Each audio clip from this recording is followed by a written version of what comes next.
Hello and welcome back to another long overdue video. As you can see, it's slightly different.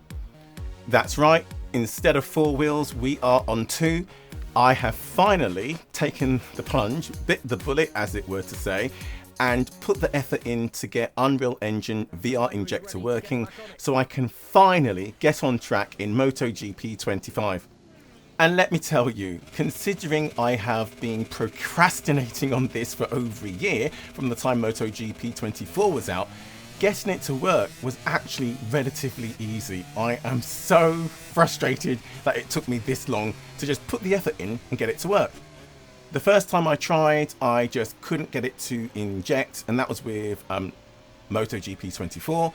I just couldn't get it to work. Long story short, all I needed to do was actually try the Unreal Engine VR Injector nightly version, which has the most recent updates. It is a bit of a beta, so you always have to be prepared for it to update the following day or following week. But once I used that, it was a simple case of update the product code, inject, voila.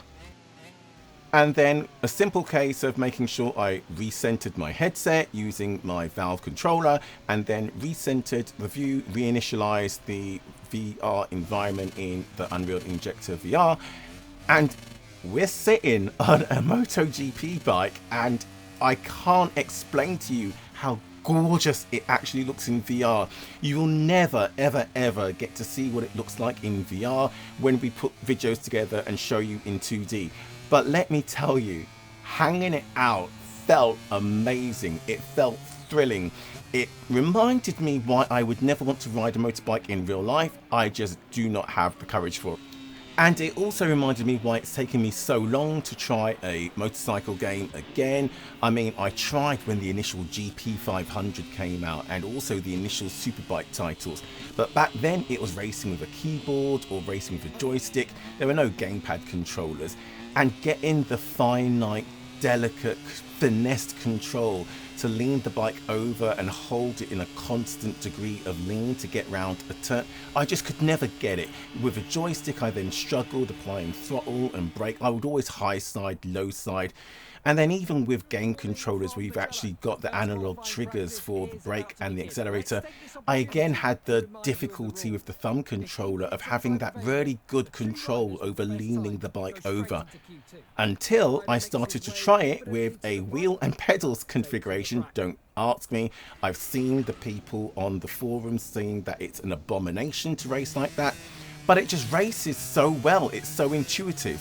With my right clutch paddle as my front wheel brake, the left clutch paddle as my clutch, with my brake pedal as the rear brake, and then the shifters for shifting gears up and down, I really get into it. I get really immersed. And because I'm in VR with that 3D depth perception, put my teeth back in, and the ability to look through the apex, look around the apex, all of a sudden, voila, I can hold a constant lean angle, and not only a lean angle, an extreme lean angle. As you saw, it took a few attempts to get acclimatized. There were definitely a few low sides, high sides going off into the gravel. But after a short period of time, maybe 30 minutes, maybe it was an hour, maybe I just got so engrossed I just lost track of time, I was in my element. I am definitely going to be playing MotoGP 25. I'm going to figure out all of the bugs, get through them. I don't care about the bugs. I am going to play this and rinse it throughout the rest of the MotoGP 2025 season. The AI riders are just maniacs. They will bump into the back of you. They will low side you, high side you. They'll tip you over. They'll dive bomb you. It is an absolutely elbows out gunfight, knife fight, whatever you want to call it, fight. It is intense. It is just like watching MotoGP, and I will still be doing my sim racing in Le Mans Ultimate, but I will be mixing up 100% in MotoGP 25. Let me know if you like it. Let me know if you've been racing it yourself. Let me know if you've had success using Unreal Engine VR Injector. I've also used it on Ride 5. I got that because I'm having a real motorbike moment at the moment. And it's unfortunate that it doesn't work with Isle of Man TT2 Right on the Edge and Isle of Man TT 3 Rider on the Edge because they are not Unreal Engine games, and I can't get them to work in Vorpex. I can only play them in Steam VR Desktop. But anyway, enough lamenting of that. This was when I finally pulled together a qualifying lap, one where I actually felt I achieved something and put in a reasonably respectable time. No, it's slow, I know. I've only got the difficulty at about, I think, 70%.